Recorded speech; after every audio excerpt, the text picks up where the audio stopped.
औज़ुबिल्लाहि बिस्मिल्लाहिर्रहमानिर्रहीम। जैसा कि आपको पता है कि कल 29 को हम पंजाब असम्बली के सामने धरना देने जा रहे हैं और इंशाअल्लाह अल्लाह के हुक्म से पूरी ताकत से धरना देंगे।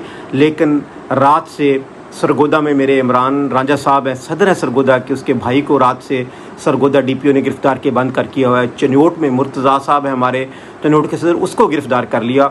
और इस तरह मुख्तलिफ़ जो किसान हमारी तंजीमों के रहनुमा हैं उनके घर में छापे मारे जा रहे हैं।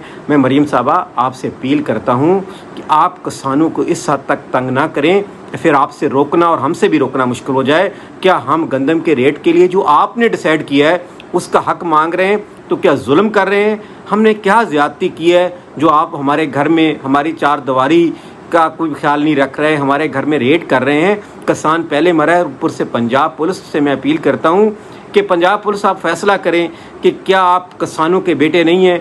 आपकी गंदम खेतों में नहीं रुल रही? मरीम साहबा आपको नहीं पता कि इस टाइम किसान किस मुश्किलात में है? मैं मरीम साहबा आपसे अपील करता हूं कि खुदा के वास्ते हम पुरअमन हैं, हमें पुरअमन रहने दें और पंजाब असम्बली के सामने हम धरने पे आएंगे। आप जितनी मर्जी गिरफ्तारियां कर लें। मैं तमाम किसानों से अपील करता हूँ कि निकलो किसानों, इनके खौफ से निकलो। हम किसी यहाँ तक कि हमने बहुत सारी जमातों ने आपसे रब्ता किया, हमने उनसे अपील की कि आप जमातें हमारे साथ ना अटैच होएं, ये समझेंगे कि कोई आप सियासी एजेंडा लेके चल रहे हैं। तो अब मैं मरीम साहबा, अब हमारा क्या एजेंडा है जिस पे हमारी गिरफ्तारियां शुरू करवा दी आपने पंजाब गवर्नमेंट ने? सरगोदा में इमरान रांझा साहब, चन्योट में मुर्तज़ा साहब और मुख्तलिफ जनूबी पंजाब में घरों पे रेड हो रहे हैं। लीडर हमारे बेचारे पीछे, फिर भी उसके बावजूद भी किसान आएगा उसको आप रोक नहीं सकेंगी। बहुत शुक्रिया, अल्लाह हाफ़िज़।